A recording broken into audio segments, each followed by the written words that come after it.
Ya pemirsa, kini kita ke informasi yang sudah kami pilihkan. Kita lihat untuk informasi yang pertama dari Hot News, ada jatuhnya Jeju Air yang terungkap. Dunia penerbangan kembali dilanda duka. Pesawat terbang Jeju Air 7C2216 yang membawa lebih 181 orang di dalamnya gagal mendarat, keluar dari landasan pacu dan bertabrakan dengan tembok pembatas di Bandara Internasional di Muan Barat, Daya Korea Selatan. Pesawat tersebut kembali dari perjalanan dari Bangkok, Thailand hingga Senin 30 Desember total korban tewas mencapai 179 orang. Dari data yang sama baru terkonfirmasi 2 orang selamat dari reruntuhan pesawat. Mereka semuanya adalah awak pesawat naas itu dan duduk di posisi paling belakang pesawat.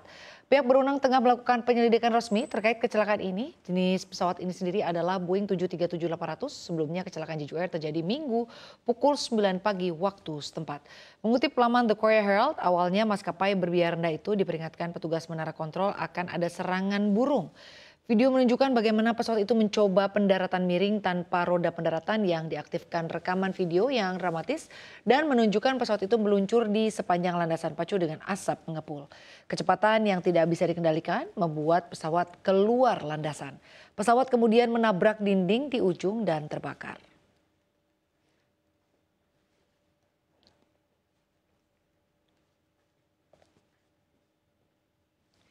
Kita ke informasi berikutnya pemirsa terkait masinis kereta cepat yang melompat.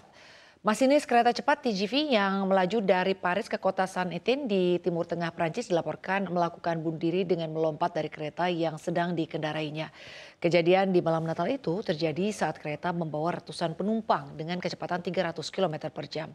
Beruntung dalam waktu kurang dari 1 menit, sistem otomatis kereta mendeteksi bahwa masinis tidak lagi merespon, lalu mematikan mesin dan menghentikan kereta.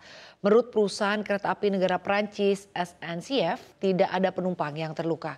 Menteri Transportasi Philippe Tabarot mengatakan jasad masinis ditemukan di sepanjang rel. Kantor Kejaksaan Melun telah membuka penyelidikan atas penyebab kematian tersebut. Menurut sumber surat kabar La Parisienne, masinis tersebut sedang mengalami kesulitan pribadi dan sangat tertekan. Namun sayang tidak dijelaskan detail penyebabnya. Mengutip AFP, setidaknya 3.000 penumpang kereta terdampak. Kejadian membuat penundaan layanan antara Paris dan Prancis Tenggara di mana 10 kereta api cepat mengalami penundaan keberangkatan hingga 5 jam.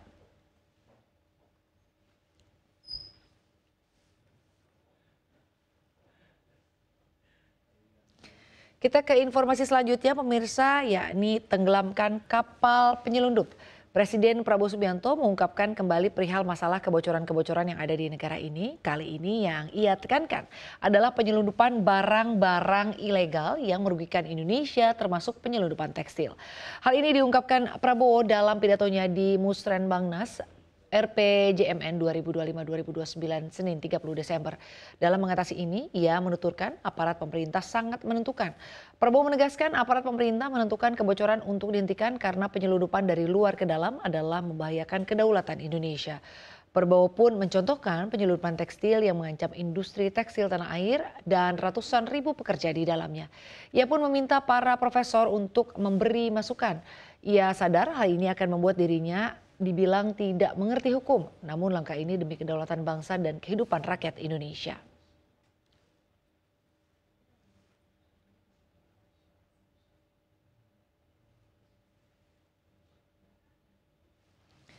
Kita ke informasi berikutnya, yakni terkait sertifikat palsu senilai 745 triliun rupiah. Bank Indonesia menegaskan temuan polisi di kasus uang palsu di UIN Makassar yang mencakup sertifikat palsu surat berharga negara atau SBN senilai 700 triliun rupiah dan deposito Bank Indonesia senilai 45 triliun rupiah. Sertifikat tersebut bukan uang palsu sebagaimana kabar yang beredar di masyarakat.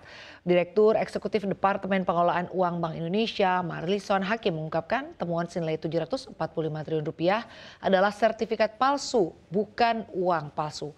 Hal ini dikemukakan dirinya mengingat masih banyaknya salah paham di publik yang menyangka temuan tersebut merupakan uang palsu.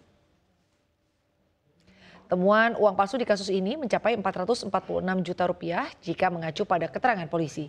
Menurut data kepolisian Goa, Marlison mengatakan pencetakan uang palsu di Goa baru dilakukan sejak Mei 2024. Adapun tahun 2010 baru rencana awal dari pelaku. Ia pun meluruskan bahwa pencetakan uang palsu di UIN Makassar ini tidak dilakukan sejak 2010. Ia pun menuturkan berdasarkan pengamatan terhadap mesin yang disita merupakan mesin cetak biasa dan offset kertas biasa, bukan untuk mesin cetak uang. Marison memastikan kualitas uang palsu yang dihasilkan sangat rendah dan sangat mudah dikenali secara kasat mata dengan metode dilihat, diraba, dan diterawang.